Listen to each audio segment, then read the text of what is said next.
A CCJ da Câmara aprovou, numa primeira etapa, a discussão sobre a prisão após a condenação em segunda instância, mas o Senado também faz uma discussão parecida. Ontem, na CCJ do Senado, os parlamentares resolveram tirar a PEC do senador Lazier Martins e colocar, a PEC do senador Euriovisto Guimarães, e colocar em discussão o projeto do senador Lazier Martins. É uma tentativa de tentar, na verdade, uma tramitação um pouco mais rápida do que uma PEC. E para falar mais sobre esse assunto, nós convidamos a senadora pelo Podemos de Mato Grosso, juíza Selma. Senadora, bom dia. Muito obrigado por atender a Jovem Pan. Bom dia. Prazer falar com vocês novamente. Prazer é nosso. Senadora, quando que esse projeto pode ser aprovado? Mas antes, os parlamentares vão fazer uma audiência pública na próxima terça-feira e possivelmente com a presença do ministro Sérgio Moro, é isso? É isso. Vamos fazer uma audiência pública, debater o assunto abertamente com a sociedade, com os juristas qualificados para esse debate. Acho que vai ser bem produtivo. Bruno. Senadora, bom dia. Bom dia. São duas frentes, uma na Câmara dos Deputados, outra no Senado. Essas duas frentes vão continuar, né? Ou seja, há o objetivo de mudar a Constituição e também de mudar o Código de Processo Penal, é isso?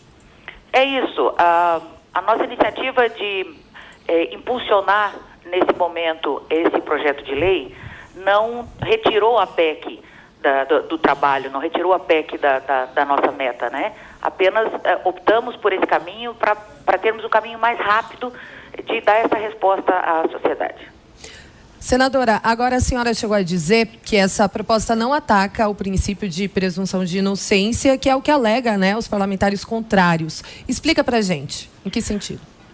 Olha só, no que nós estamos mexendo não é no conceito de culpa, no conceito de trânsito em julgado. Nós estamos mexendo no efeito de recurso, ou seja, um recurso que antes suspendia o andamento do processo, suspendia a execução da pena, agora passa a não ter mais esse efeito, né? Ele vai ter apenas o efeito devolutivo, que é o efeito de dar ao judiciário novamente a discussão de matérias do processo. Senadora juíza Selma, arruda agora a participação, a pergunta do nosso Josias de Souza, que está em Brasília. Josias. Senadora, há um esforço para tentar restaurar o cenário que o Supremo Tribunal Federal estragou. Tem lá a PEC que avança na Câmara, agora esse projeto que mexe no Código de Processo Penal. Agora, o que eu queria saber da senhora, numa avaliação sincera e realista, é qual é o grau de articulação que existe hoje no Congresso para que isso seja efetivamente aprovado, uma coisa ou outra, no plenário do Senado e depois no plenário da Câmara. Olha, nós sabemos que vai haver resistência, né? Nós tivemos até embates prévios a esse respeito quando estávamos votando a PEC da Previdência agora nessa semana. Sabemos que vai haver resistência, mas nós cremos que a maioria vai sim votar pela aprovação e na Câmara da mesma forma, né? E é por esse motivo mesmo que nós pedimos que a população permaneça cobrando dos congressistas. Isso é um desejo nacional. Quando nós estávamos impulsionando a PEC, nós procuramos deixar sempre claro que essa PEC ela não veio em resposta ao STF. O senador Euriovisto já havia protocolado este projeto em abril desse ano, né? A PEC número 5, a PEC, enfim, que foi do começo do ano.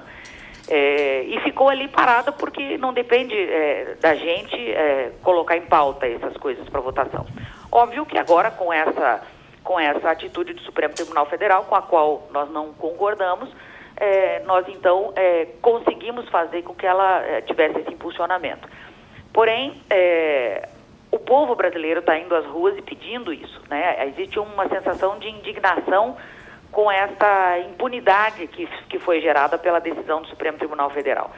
E é por isso que eu penso que há essa possibilidade de aprovação, né? A articulação existe. Existe um pré-acordo, né, de que isso seja aprovado tanto no Senado quanto na Câmara. É um pré-acordo dos líderes dos principais partidos. A gente nunca sabe o que vai acontecer, na verdade, né? Só quando chegar a hora. Mas mesmo, independente desse pré-acordo, né, dessa articulação, eu acredito que dificilmente um congressista vai ter coragem, principalmente com voto aberto, que graças a Deus é uma regra na casa,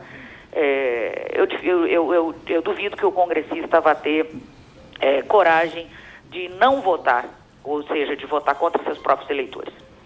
Senadora, a senhora é uma magistrada, a senhora tem uma experiência como operadora do direito, e eu queria perguntar à senhora, do ponto de vista técnico, né, uma análise técnica a respeito do equívoco que foi essa decisão majoritária do Supremo Tribunal Federal.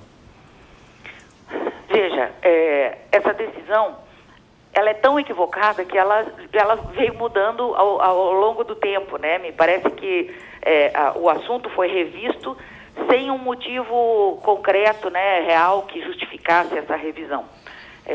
Isso é uma opinião até, digamos, pessoal minha, né? Não havia esse motivo para que esse assunto fosse tratado novamente, principalmente para que as pessoas mudassem de ideia como aconteceu.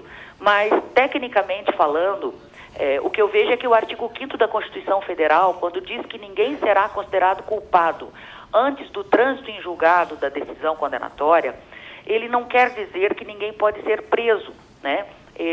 Eu acho que é muito claro o texto do artigo 5º. Então, ser considerado culpado, tecnicamente falando, por exemplo, num processo em que tenha havido apreensão de bens, a perda definitiva desses bens. Ser considerado culpado o trânsito em julgado, nesse sentido, começa a contagem do prazo para uma eventual reincidência, né?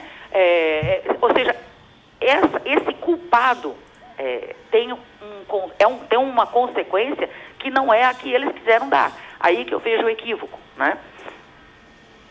Josias de Souza, a última pergunta para a gente encerrar a entrevista com a senadora juíza Selma Arruda.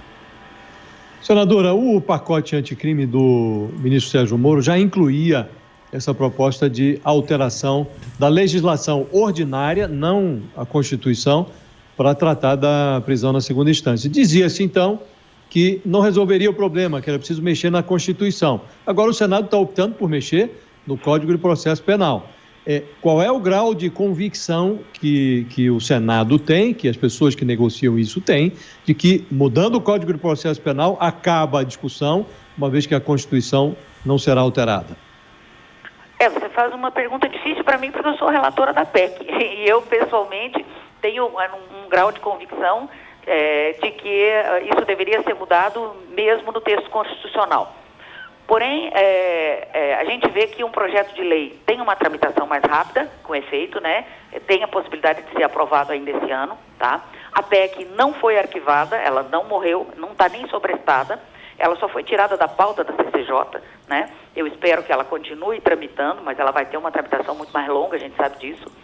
E na verdade, no sentido prático, né, ainda que eu não concorde com a decisão do Supremo Tribunal Federal, nós podemos ver que nos votos dos próprios ministros ficou expresso que para eles seria satisfatório a mudança no Código de Processo Penal. Bom, então, se isso está expresso nos votos, penso eu que caso a constitucionalidade deste projeto de lei venha a ser questionada, eles não vão poder desdizer, né, a própria convicção que foi recém agora demonstrada. Senadora juíza Selma Arruda, senadora do Podemos de Mato Grosso, mais uma vez, muito obrigado por atender a Jovem Pan, bom trabalho.